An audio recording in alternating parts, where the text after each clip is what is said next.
अस्सलाम वालेकुम।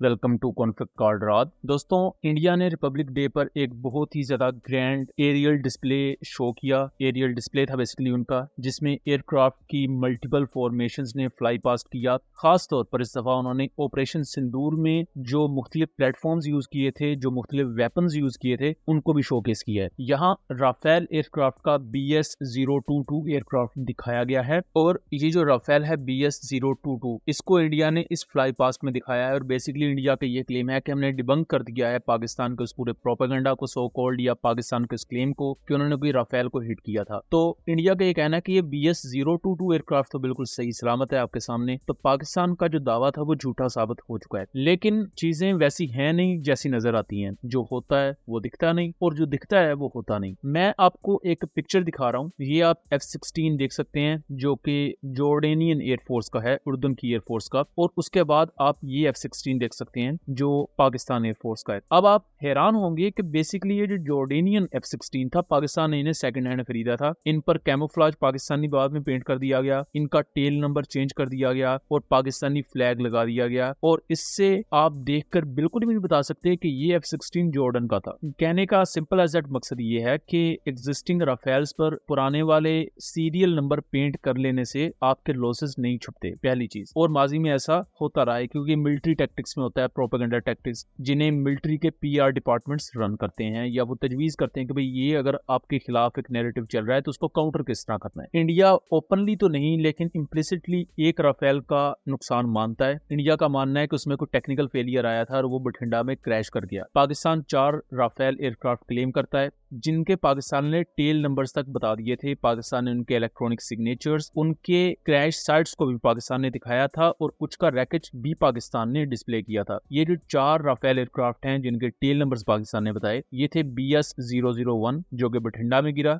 फिर BS-021 जिसका कॉकपिट वॉइस ऑडियो पाकिस्तान ने रिलीज किया था, जो कॉकपिट में पायलट साहब से बात कर रहे होते हैं, वो BS-021 था। और फिर आता है BS-022 एयरक्राफ्ट जो कि पाकिस्तानी हिट से डैमेज हुआ, डिस्ट्रॉय हुआ। बट अब इंडिया ने एक एग्जिस्टिंग राफेल पर BS-022 का सीरियल मार्क चिपकाकर फ्लाई पास्ट में उड़ाते हुए ये दिखाया कि भाई देखें ये एयरक्राफ्ट सही सलामत है। फिर चौथा राफेल है BS-027। ये बेसिकली इसको प्रोक्सिमिटी हिट हुई थी। प्रोक्सिमिटी हिट ये होती है कि जो मिसाइल होता है वो अपने टारगेट को हिट करके डिस्ट्रॉय नहीं होता या एक्सप्लोड नहीं होता। वो जैसे ही अपने टारगेट के थोड़ा सा करीब जाता है तो उसका प्रोक्सिमिटी फ्यूज उसे ब्लास्ट करवा देता है, जिसकी वजह से हवा में जो बड़ा ब्लास्ट होता है और उसके मुख्तलिफ फ्रेगमेंट्स एयरक्राफ्ट की बॉडी को डिस्ट्रॉय कर देते हैं। अब ये राफेल जो था BS-027, ये डैमेज हुआ था, क्रैश लैंड किया था इसने अंबाला एयरबेस पर। बट ये इतना ज्यादा डैमेज हो चुका था कि ऑलमोस्ट इसे राइट ऑफ कर दिया गया, यानी कि इसे रिपेयर नहीं किया जा सकता। अगर इंडिया ये समझता है कि पाकिस्तान के क्लेम्स झूठे हैं और दुनिया में जो उनकी बदनामी हो रही है राफेल के शूट डाउन को लेकर, या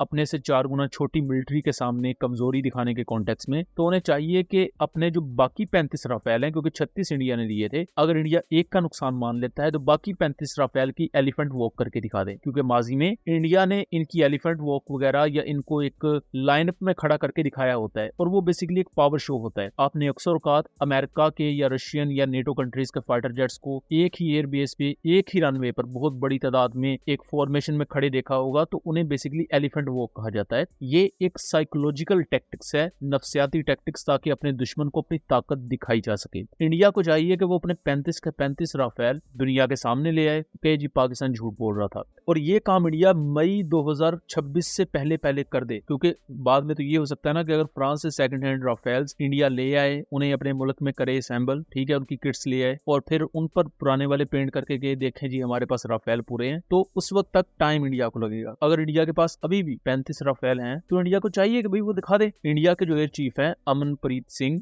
जिन्हें AP सिंह भी कहा जाता है, उन्हें चाहिए भाई दुनिया के सामने 35 के 35 अपने राफेल दिखाएं। पाकिस्तान के मुंह पर भी जूता, चाइना के मुंह पर भी जूता। लेकिन आपने एक चीज नोटिस की होगी कि इंडिया बार ये साबित करने में लगा है कि जी हमारा कुछ नहीं हुआ, भाई हम ठीक है, बिल्कुल हमें कुछ भी नहीं हुआ। हालांकि उनके मुकाबले में अब पाकिस्तान या चाइना को कभी नहीं देखेंगे कि रोज प्रेस कॉन्फ्रेंस हो रही है, रोज कोई नई चीज की जा रही है, कुछ भी नहीं। पाकिस्तान उसके मुकाबले में डिफेंस डील साइन कर रहा है, दूसरे कंट्रीज के साथ स्ट्रेटेजिक पैक्ट साइन कर रहा है, दूसरे कंट्रीज के defence officials, military high rank officers उनके पाकिस्तान आ रहे हैं, पाकिस्तान के मुख्तलिफ इक्विपमेंट में वो दिलचस्पी का इजहार कर रहे हैं, पाकिस्तान के साथ इंगेज कर रहे हैं। इस वक्त पाकिस्तान दुनिया के उन चंद कंट्रीज में से है जो स्ट्रेटेजिकली अमेरिका के भी करीब है, रशिया के भी करीब है, रशिया के साथ भी अच्छे ताल्लुकात हैं, चाइना के भी करीब है। इंडिया इसी चीज से परेशान है। फिर उसके बाद इंडिया के जितने भी नेबर्स हैं, चाहे बांग्लादेश हो, चाहे नेपाल हो, चाहे श्रीलंका हो, चाहे वो भूटान हो, चाहे चाइना हो, चाहे पाकिस्तान हो, किसी के साथ इंडिया की नहीं बन रही। इसी वजह से बांग्लादेश, श्रीलंका जैसी कंट्रीज अब पाकिस्तान और चाइना के ज्यादा करीब हो रहे हैं। और बांग्लादेश जब प्रॉपर एक डिफेंस पैक्ट साइन करेगा पाकिस्तान के साथ या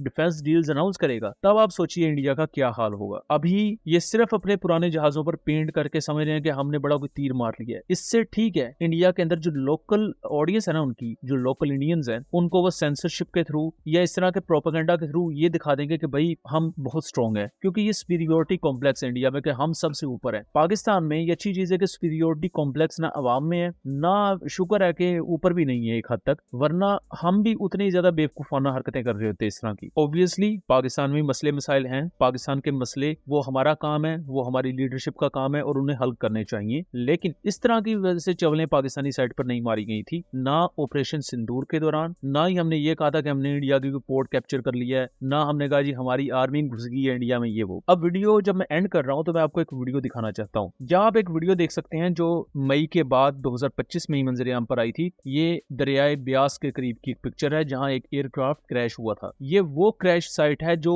ना पाकिस्तान ने डिस्क्लोज की, ना ही ये क्रैश साइट इंडिया ने डिस्क्लोज की। और इसी के बारे में कहा जाता है कि जो चौथा राफेल था वो या तो यहाँ क्रैश लैंड हुआ था या अंबाला बेस के करीब, जहां से फिर उसे कलेक्ट करके या उसे रिकवर करके उसकी जो फिर अंबाला बेस है वहां पर ले जाया गया। ये एक थ्योरी है, लेकिन यहाँ भी एक एयरक्राफ्ट क्रैश हुआ था और वो एयरक्राफ्ट कौन सा है किसी को नहीं पता। सो दोस्तों, ये था एक एनालिसिस। उम्मीद करता हूँ चीजें क्लियर रही होंगी। वीडियो पसंद आई हो तो इसे ज्यादा से ज्यादा शेयर कीजिएगा ताकि इस तरह की मजीद इन्फॉर्मेटिव वीडियोस हम आपके लिए लेकर आ सकें। मिलेंगे अगली वीडियो में, तब तक के लिए अल्लाह हाफिज।